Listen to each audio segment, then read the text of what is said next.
From the down the line is a really good simple checkpoint we'll use, which is, and again, you'll see this, if I drew a line up my back here, so imagine this is like a line up the middle part of my back, I would like you to turn your shoulders roughly 90 degrees. You'll see on the screen there's a little T there. And basically your shoulders are gonna turn at 90 degrees to the line through your body, right? Now that's easy to see if you videotape yourself. Maybe hard to imagine standing here next to the ball, but we're gonna see from there, the shoulders are gonna turn roughly 90 to my back line. Now what I'm feeling as I'm doing this is my shoulders going down and back, down and back. Now it's going down and back while I'm keeping my head centered. Down and back.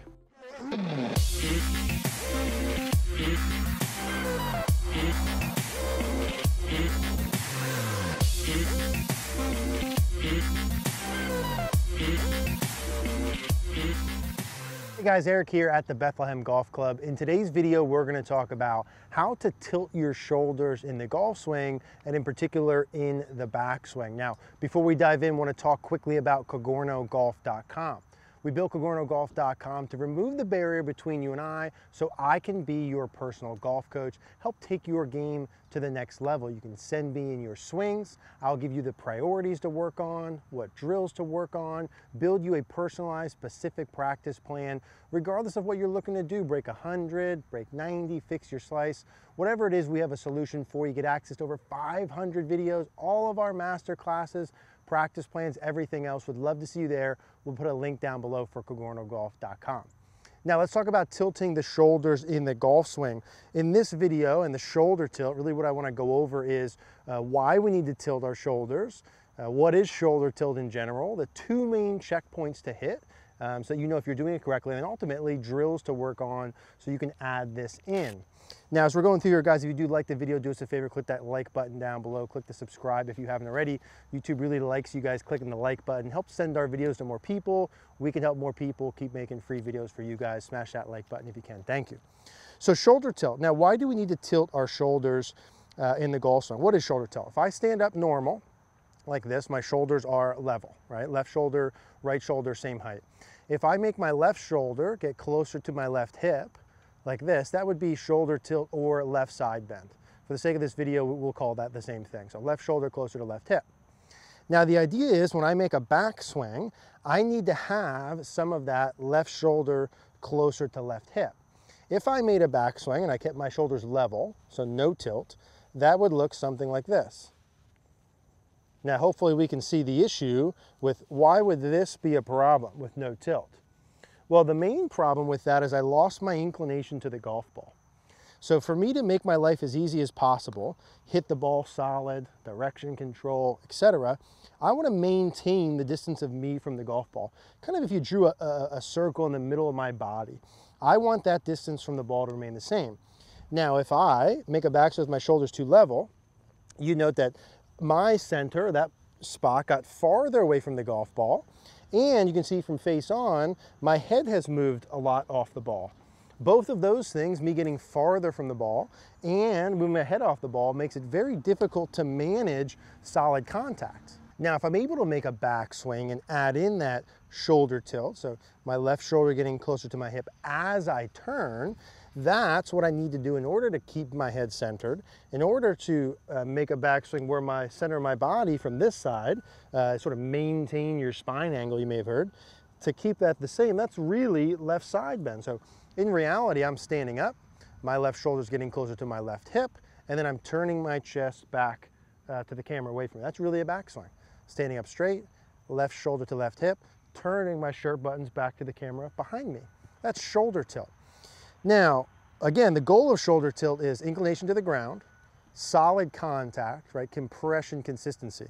Imagine me trying to hit balls going higher, lower, higher, lower, higher, lower all the time. It's very difficult. So what are the checkpoints? Well, there's a really good face-on checkpoint and a really good down-the-line checkpoint. Let's talk face-on first. And you'll see here on the screen as we go an example. And what I want you to key in on is where the left shoulder starts and where it finishes. And what I want you to see, and this will be with an iron to start with, my left shoulder is going to go down towards the ground and away from the target, down towards the ground and away from the target to the point where it's going to travel from where it starts to just right of my sternum or my shirt buttons. So if I were to, and again, you'll see this here with an example, my left shoulder is going to work down towards the ground and away from the target to the point where if I drew a circle around my sternum or shirt buttons, it's going to finish just to the right of that. So here's this from here to there. Now, as I'm doing that motion, that's fairly universal for all clubs. Does it change with clubs? It does a little bit.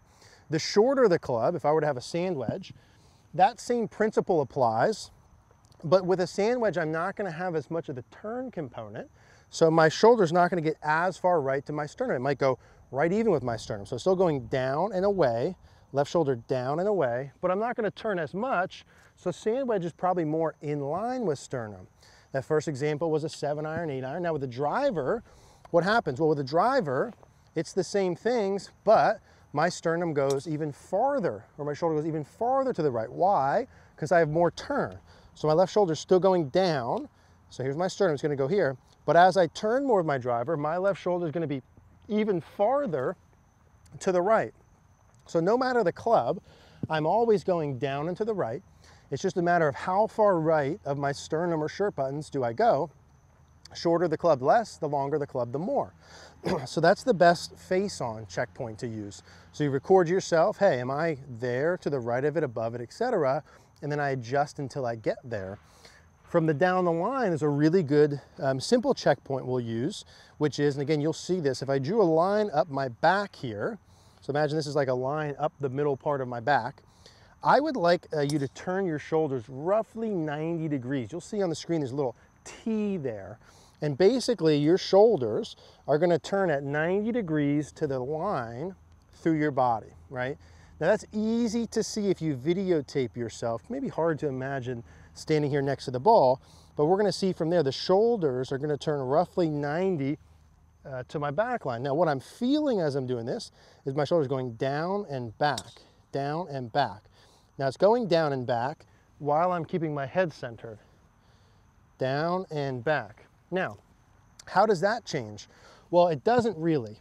I would basically like you to keep your shoulders 90 degrees, or the T, to your body lines. Now, it only changes because my setup posture changes. What I mean is with a sand wedge, you should see I'm more bent over. But the same rule applies. I'm more bent over, so when I draw that T, that'll be on a more inclined plane because I'm more bent over, but it's still 90 degrees. My left shoulder goes down and away from the target. Now, if I had a driver, what happens when I have a driver? Well, I'm much taller, right? Now, I still draw the T, so it'll appear as though with my driver, my shoulders are flatter. But are they really? Well, not really. They're still 90 degrees to my shoulder line. I just stood taller. And so your feels that you have with all your clubs should basically be the same. If you need to feel, when you record yourself, that your left shoulder goes down and in X amount to hit those checkpoints, you likely need to feel that same thing with all your shots.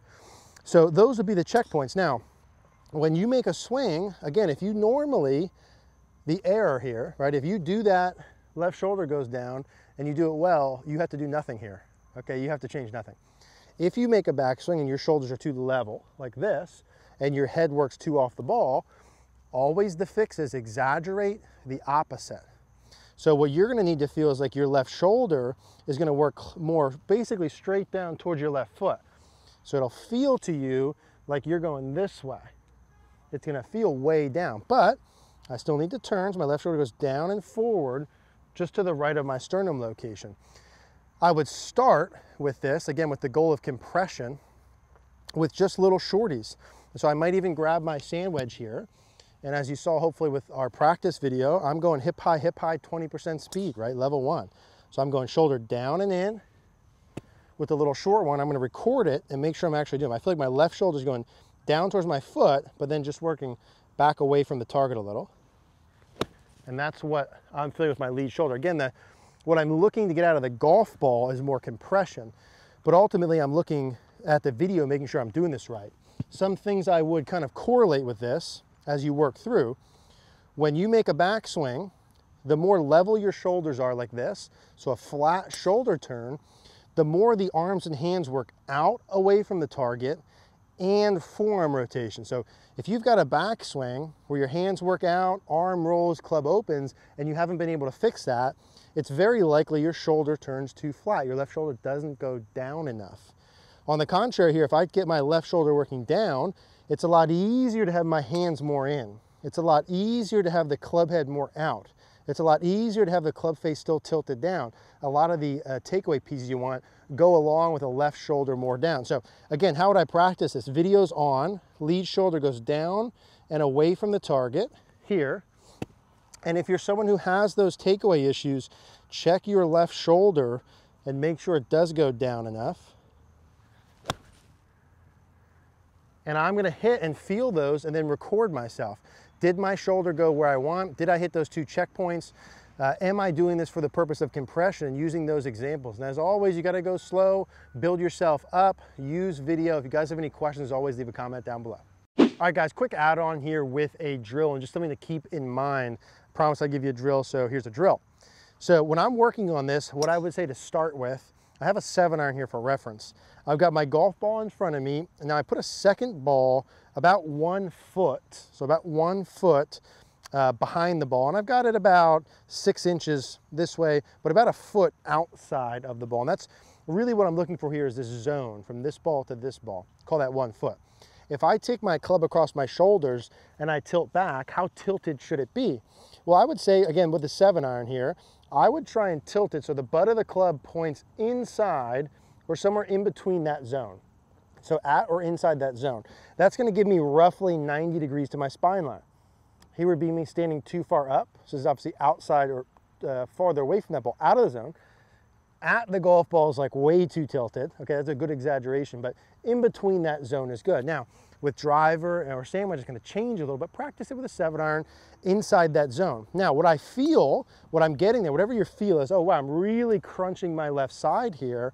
When you do a swing and I feel that same thing, if normally you go too flat, you likely raised up, got farther from the ball an inch or 2. If you make the same backswing and you stay level, you are now an inch or 2 closer to the golf ball than you normally were, which means what? It means that during the downswing, if you make the same exact downswing, you are gonna hit the ball a little fat sometimes. What to do? Well, don't go back to the error, okay? Keep the shoulder down. How do I not hit the ball fat? Make sure your trail arm stays bent a little longer, your trail wrist stays bent a little longer, and you keep turning your body through the shot. Those would be the pieces to start with. So left shoulder goes more down, I'm closer. Now I need my trail arm bent, trail wrist bent, continue turning the chest.